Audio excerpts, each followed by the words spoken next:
police have activated a high alert for a missing 12-year-old girl and are requesting public assistance to find her.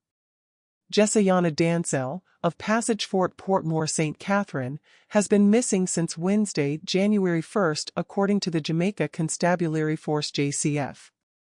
The young girl is of dark complexion, slim build, and 5 feet 6 inches tall. Reports from the Waterford police are that about 7:30 p.m., she was last seen at home wearing a blue and white long-sleeve dress and a pair of black slippers. She has not been heard from since. Anyone knowing the whereabouts of Jessiana Dansell is asked to contact the Waterford police at 876-236-5609, the 119 police emergency number, or the nearest police station. The body of a man with stab wounds was today found in Ashley District, Glengoff, St. Catherine. The news understands that the discovery was made shortly after midday. The police were called to the scene and a cordon mounted. Scene of crime detectives are expected to comb the area. More information to come. A pedal cyclist died as a result of injuries sustained after he was hit by a Jamaica Defence Force JDF service vehicle Thursday morning in Clarendon. He is yet to be identified. Police reports say at about 1 a.m., a Toyota Land Cruiser assigned to the JDF was proceeding in an easterly direction and the pedal cyclist was traveling westerly on the roadway along Manchester Avenue. Upon reaching 150 meters east of its junction with Penguin Quay, both the SUV and the pedal cycle collided head-on, resulting in injuries to the pedal cyclist. The cyclist was taken to the May Pen Hospital, where he died whilst undergoing treatment. A New Year's Day altercation between relatives has left one man in hospital nursing injuries and another on the run.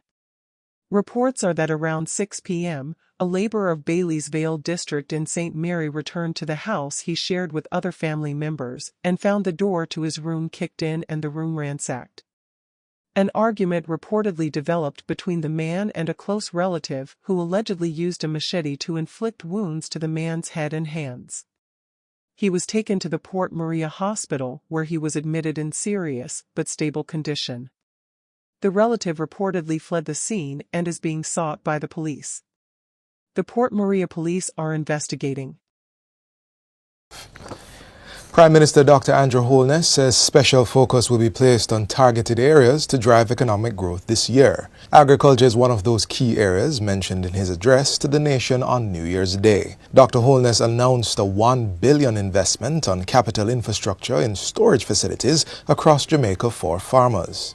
The Minister of Agriculture was tasked last year to develop a plan to boost agricultural production for the most consumed staples and protein in our local food basket. Our potatoes, red peas, onions, cabbage, carrots, tilapia, goat meat, and the like.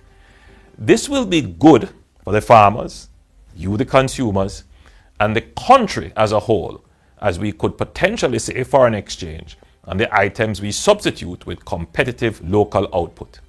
Prime Minister Holness says his administration will also reinforce the country's resilience to respond to natural disasters, geopolitical crisis, as well as economic and global shocks. Rest assured that your government is preparing, constantly improving, and learning from every challenge to develop smart, caring, and sustainable responses. Early this month, I will receive the Disaster Risk Management Review Report, which I commissioned after the passage of Hurricane Beryl. This will form the basis for a complete overhaul of the disaster preparedness and crisis management apparatus of government. To facilitate the ease of doing business, Prime Minister Holness says government will be making several policy and legislative changes to streamline procurement, permits, and approvals. Dr. Holness says 2025 is a pivotal chapter in a larger journey toward a Jamaica that is safe, caring, peaceful, efficient, productive, and affordable for all.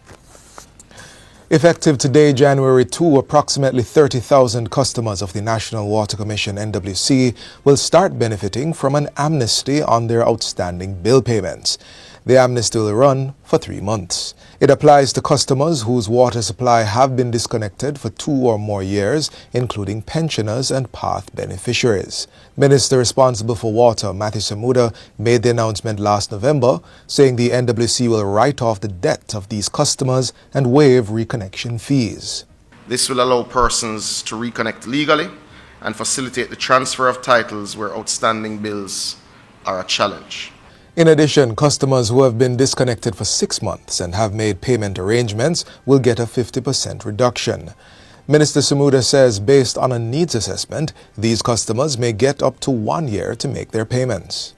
This is aimed at giving relief to those persons who are suffering the weight of bills from major household leaks in the past. We will also go further, especially for our pensioners. For those who would have been disconnected because of high water bills due to leaks, the National Water Commission will work with HART and its tranche of trained leak detection specialists to ensure that leak detection specialists go to the homes of pensioners at no cost to them to identify the leaks. Now, we think this is particularly important so that pensioners do not find themselves back in the same position again. Jamaica will soon have a first world road network. That's the word from Prime Minister Dr. Andrew Holness. Speaking on the government's Shared Prosperity through Accelerated Improvement to our Road Network, SPARK program, Dr. Holness says the 600 roads slated for rehabilitation are expected to last up to 15 years. This, the Prime Minister says, will significantly benefit the country's economy. You won't ever hear a part of Jamaica, major part of Jamaica, an entire parish cut off because a bridge went down and nobody could cross it. You're not going to have that again. Everybody in Jamaica will be connected. Then below that, within your townships and major areas, we're going to improve the quality of road so that everybody who uses the road for the productive purposes can drive on good road surfaces. Dr. Holness also acknowledged the challenges the government faces in quickly addressing potholes, citing the lack of adequate government-owned equipment.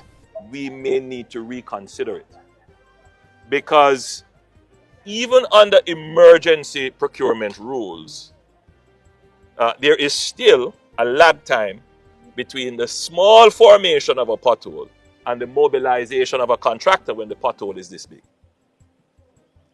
So we are going to be looking at what capacity the government needs to retain to be able to respond immediately to the small formation of a pothole before it becomes a large crater.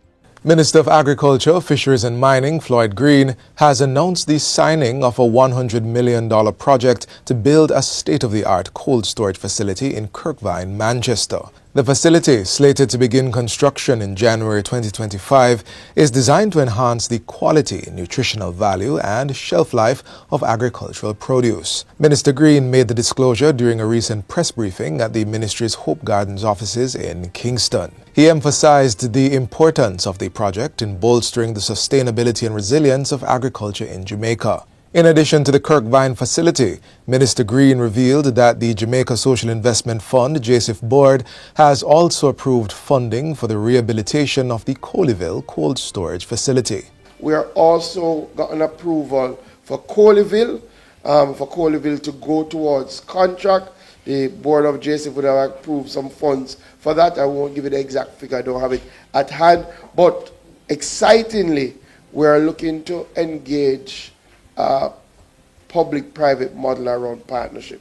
Minister Green also revealed that 2 renewable energy-powered cold storage facilities are being developed under a CARICOM-funded initiative. These facilities are expected to be operational by the first quarter of 2025. The management of these facilities will be handled by the Agro-Investment Corporation, AIC, the Jamaica Agricultural Society, JAS, farmers groups, and public-private partnerships operating on a for-profit basis.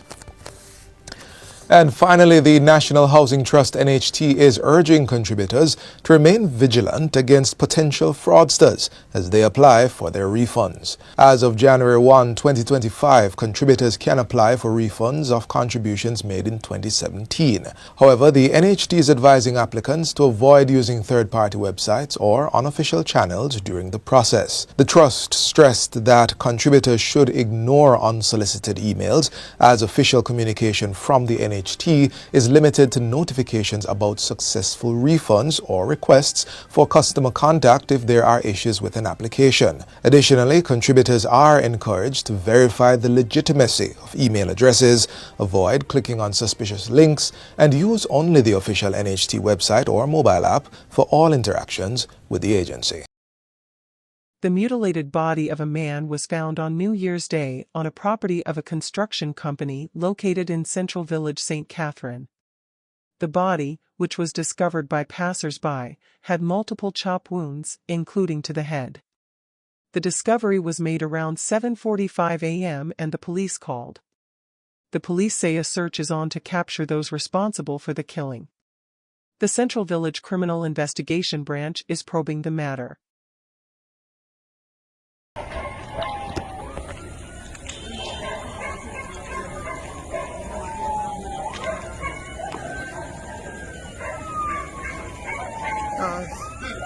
Fire brigade is coming.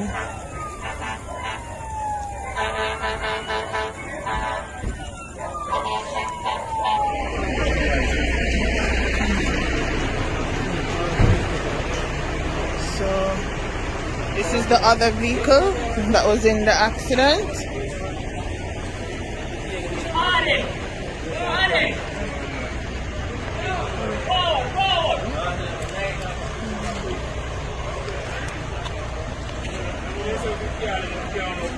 Yeah, book a print today, man. Must come over. Yeah, so the driver of the bus is currently trapped in the bus. So firefighters are currently assisting with getting him out.